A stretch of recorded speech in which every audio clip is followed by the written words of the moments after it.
Welcome back to ESPN First Take, presented by Bass Pro Shops. I'm here so I won't get fined. Hey, I'm just here so I won't get fined. I'm just here so I won't get fined. I'm just here so I won't get fined. I'm here so I won't get fined. Hey, I'm just here so I won't get fined. Thank you, I appreciate it. Beast mode. Marshawn Lynch may have avoided a fine during the Super Bowl, but he couldn't get out of a $75,000 one for not talking to the media after the NFC Championship game against the Packers. That's right. A leak source is telling PFT that Marshawn Lynch finally heard from the NFL about scheduling a hearing regarding a $75,000 fine for that incident. Now, we never heard about it because it wasn't previously reported or disclosed, but according to the source, Marshawn filed his appeal months ago and just learned his hearing is scheduled for tomorrow. Stephen A., your thoughts after learning this? First of all, I'm happy that he was fined. Secondly, I'm not satisfied with the amount. As far as I'm concerned, if at the appeal hearing, I'd want him to tell me why it shouldn't have been more than $75,000. Should have been double, as far as I'm concerned. That's where I stand. Now, in the interest of full disclosure, let me break this down, because I'm incredibly passionate about this subject, so much so I challenge anybody. I look forward to anybody that'll come in my face to debate what I'm about to say. And I want to preface my comments by saying I have no personal issue with Marshawn Lynch. I'm a fan of this brother in terms of what he does on the football field and in terms of what he says he does in the community in Oakland and beyond. I respect the brother's realness. I got no issues with him on that level from a personal perspective. Even had the pleasure of once meeting his mama, who's just wonderful. Just one of the sweetest ladies I've ever encountered in my life. She was really a doll to talk to. Having said all of that, Skip, allow me to get a little personal here, just as you did, to preface the Sarkeesian segment, if you will. When I spoke out against Marshawn Lynch, to me, it's not about him. There are certain issues that transcend the individual and are far more important from a societal, particularly a specific community perspective, than it is about the individual. When you are allowed as an employee of the Seattle Seahawks, ergo an employee of the National Football League, signing your contract to play in the NFL, part of your obligation is media accessibility. And Marshawn Lynch would make the argument, and the Arian Foster's, my brother, the Michael Robinson, who was his teammate in Seattle when they won the Super Bowl, my brother, loved those brothers to death. They argued vehemently in his defense, in the defense of Marshawn Lynch, about who he was as a person, what he had a right to do, etc. And I made it very, very clear to them. I ain't talking about him as a person. I'm not talking about what his rights are. I'm sure he's a real good brother. I don't know him, but I'm sure he's a real good brother, and I respect realness. But when you think about that very community that he alluded to, when he kept saying to folks, you want to talk to me, come into my community and see what I'm doing and rap to me about that. You want to bring attention to what you're doing in the community and the kind of effect that you're trying to have on them, not realizing that when you show up to the Super Bowl, clearly defiant, giving off the impression that I'm bucking authority, that I don't care what they want, I don't care what I'm mandated to do. I'm just here so I don't get fined 29 times. And you are unnecessarily dismissive and flagrantly aloof, and dare we say disrespectful to people who are just there to do their jobs. What are you saying, and what type of message are you trying to teach? This is one of the reasons, Skip Bayless, that when I saw, you know how much I love me some Mike Greenberg. And I have respect for Mike Golick. I love Mike and Mike.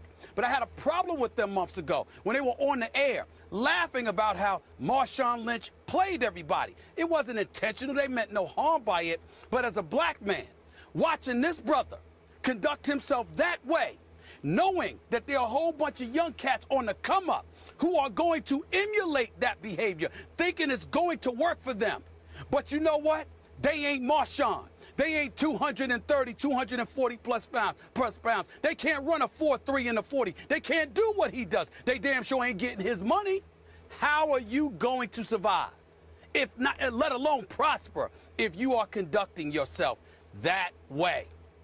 That's the issue here. You can't allow somebody to walk up there and so flagrantly buck the system, while at the same time telling us that these guys are role models, that these guys and their actions are going to be emulated. They have to be cognizant of that before, because it could potentially have a profound impact on fellas on the come up who may decide to emulate such a behavior and give them the impression that that is something that you can get away with. You have to send an emphatic message. You will not get away with something like that. We all must sit up there and capitulate to some degree. And the reason I brought this subject up to you, Skip Bayless, and I wanted to do it so desperately, Skip, this is one of the subjects that I brought up. Remember months ago when we were talking about, other issues, and Mark Cuban brought up his comments and cats were calling me a sellout and a coon and all of this other stuff. And I'm sitting there talking about, the hell you talking about here? I'm telling you what the deal is and what we have to guard ourselves against if we want to position ourselves to prosper. And if you emulate certain kind of behavior, it will work against you, because it will be held against you. And you have to send the message that there are certain things that you simply cannot do. Otherwise, you're going to pay a heftier price for it than you ever imagined. Marshawn Lynch may not have to worry about it, but you will. And we have to discourage something like that. And that's why I'm happy that the NFL took the position. We will find you. We will find you, and we will make sure that you know this is not something that you need to do, lest it's going to cost you. Okay. I have no problem with it. Help me out a little bit here. Take me a level deeper. Sure. I certainly agree, and I think your premise is that it is the responsibility of every NFL player to help promote the product that is the National Football League, that pays them the salaries they're paid, by speaking to the media just in a promotional vein to get more attention for the NFL, to get their quotes in newspapers, to get their quotes on First Take, wherever. Right? That's where you're going, right? Absolute. That's part and parcel of it, Skip. But you can use the word promote all you want. What I'm trying to say to you is you have a responsibility to say. They call it promoting the product. Nobody has a right to go up to Marshawn Lynch and ask him about his personal life and expect him to have to answer. But if I have a question for you about the New England Patriots on Super Bowl week, what is your problem? If I have a question about you running the football, what is your problem? This guy wasn't available to talk to the media when Pete Carroll passed on giving him the football a half a yard away from the goal line, but he could talk to Conan O'Brien and tell him. I mean, come on, man. Okay, you've got to be kidding me. Okay, I'm with you. You lost me a little bit. Is it just a black issue, or is it just a player issue? Wouldn't you say that for any player? I'm saying to you it's a player issue. All I'm confessing to you about is that there are players on the come up who look like Marshawn Lynch, who come from the same kind of community as Marshawn Lynch, who would emulate him, and they don't happen to be white, Skip. With you. Okay, now, remember, Marshawn did beat the system a little bit here, because he got even more famous by what he didn't say or wouldn't say at the Super Bowl, and it helped him get, to some degree, the Skittles endorsement and the Progressive Insurance national TV ad. So some young players coming up will say, well, but he won. He got fined $75,000. I agree with you, it should have been more, but I don't know how much he made from those 2 national endorsements, but it's a whole lot more than $75,000, I'm going to guess, right? But my response to that, Skip Bayless, that's fine, good, and dandy. But if you've got Mike and Mike on the air bringing up that point to laugh and talk about how he played the system, somebody on the come up trying to emulate that kind of behavior who looks like him but doesn't get over, and they end up doing. Are you going to laugh at that? No. It's not. I'm saying it's not funny. It's because it's damaging to my community. I have a problem with it. And yet, you said he shouldn't be asked personal questions unless he wants to volunteer that information. Remember that piece? I think it was an E60 piece that Jeff Chadia did, where he went into Oakland, into the neighborhood with Marshawn. And it was terrific, because when Marshawn wants to talk, he can really talk, man. Yes, and he has a story to tell. He has a lot to say. He has a lot of wisdom in him that just spilled out in that piece. So that's when he chooses to, it's there.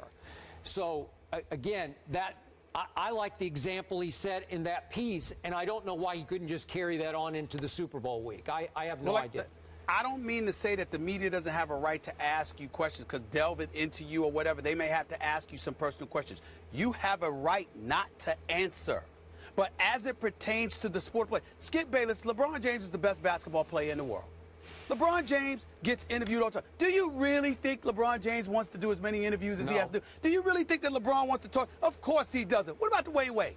What about Derrick Rose? What about Carmelo Anthony? What about Kobe Bryant? What about Kevin Durant? What about Russell Westbrook? You really think they don't have anything better to do with their time? But they understand there is a responsibility that comes with it. And Marshawn Lynch wants to sit there and say, no, I don't have that responsibility. And the NFL is reminding him, yes, the hell you do. As far as I'm concerned, the appeal hearing should be about why shouldn't it be more than $75,000? You getting away with this. Yeah. As far as I'm concerned, should be more. Last double. quick point. Remember also, this is Marshawn's 9th season in National Football League at age 29, and at some point it will end for Marshawn, and maybe he would look back and he might regret that he didn't make himself a little bigger personality. Go ahead. But it's not about what he regrets. It's about the NFL and professional sports or any entity serving the reminder to Joe Public that you don't get to walk in